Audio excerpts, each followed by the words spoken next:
Life is complicated. I never thought I'd live like this. No? When the war came, I did bad things. And after the war, I thought nothing of doing bad things. I killed people, smuggled people, sold people.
Salut à tous et bienvenue sur rockstarmag.fr pour ce deuxième épisode de Welcome to Liberty City.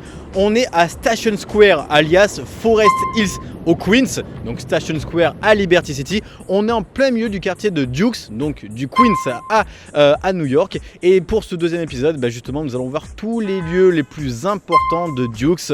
Et du coup, c'est parti. On commence par cet magnifique endroit et la grande station de Station Square. C'est parti.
Bon les amis, bienvenue à Long Island. Ce panneau qui est quand même assez reconnaissable dans GTA 4, c'est East Island. On se trouve pas du tout dans la configuration de Liberty City. C'est-à-dire qu'à Liberty City, East Island se trouve tout au nord de Dukes, juste après le fameux pont qui nous mène vers Bohan. Et là en fait, ce fameux port de cette traversée de ferry de Long Island se trouve en réalité au sud du Queens. Juste là on est à quoi? On est à quelques mètres, j'exagère, mais de Brooklyn. Donc on n'est pas du tout sur la même configuration, mais c'est bel et bien ce quai là qui a été pris comme modèle dans GTA 4 et à Liberty City. Alors il ne s'y passe pas grand chose, on peut juste aller le voir, il n'y a pas de mission spécifique, il n'y a rien. Mais si vous allez sur cet endroit de la map, vous pourrez voir le quai de East Island.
Nouveau point d'arrêt ici dans la région de Dukes et donc du Queens à Steinway Park qui se trouve être Astoria Park à New York, et c'est un endroit très très sympa, un endroit où on peut se balader, où il y a beaucoup de gens qui se baladent, beaucoup de gens qui se baladent leurs chiens, il y a beaucoup d'écureuils, c'est très chill. Alors là malheureusement on n'a pas le temps qui est avec nous. Juste derrière nous il y a la fameuse piscine d'Astoria, et on retrouve la piscine également dans GTA 4 avec la Steinway Pool, et donc c'est un endroit très cool qui donne donc sur le RFK Bridge qui mène vers le Bronx, donc vers Bohan. Dans GTA 4 c'est le Burwood Bridge, il me semble, si je dis pas de bêtises, un truc comme ça, qui mène lui aussi vers Bohan. Avec c'est sur, vous voyez, là on voit le pont, ça traverse, ça tourne, et c'est là-bas qu'il y a ce fameux péage, et là en face on a Charge Island, où notamment il y a une mission dans GTA 4, dans The Lost Abandoned et dans The Ballad of Gay Tony, où il y a l'échange de diamants qui tourne mal, et donc nos trois protagonistes sont réunis. Donc voilà, c'est un peu tout ici que ça se passe, et c'est assez sympa, sachant qu'en plus de ça, ça a été respecté, le lieu a été respecté, pas comme par exemple le quai de East Island, c'est-à-dire que le parc Steinway dans GTA 4 se trouve réellement à l'endroit du Astoria Park à New York. Donc c'est-à-dire que c'est au nord de East Island, au nord du Queens, juste en bas du pont. Et donc voilà.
Nouveau lieu complètement mythique, iconique ici à New York, mais aussi à Liberty City.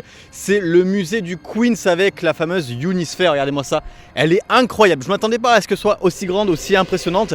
Et j'étais obligé de terminer cet épisode 2 de Welcome to Liberty City pour découvrir les quartiers de Dukes ici. Puisque ici, c'est un point ultra important de l'histoire de GTA 4. Et quand je vous dis de l'histoire de GTA 4, je parle de l'histoire complète, pas seulement du jeu, mais aussi celle des DLC, puisque c'est ici vraiment que tout prend fin. C'est-à-dire que GTA 4 se déroule en même temps que les Lost et Ballad of Gay Tony, mais la trame de Ballad of Gay Tony s'achève après celle de GTA 4. Et c'est donc ici dans ce parc, dans l'une des poubelles qui se trouve autour de l'Unisphère, qu'un SDF trouve les fameux diamants.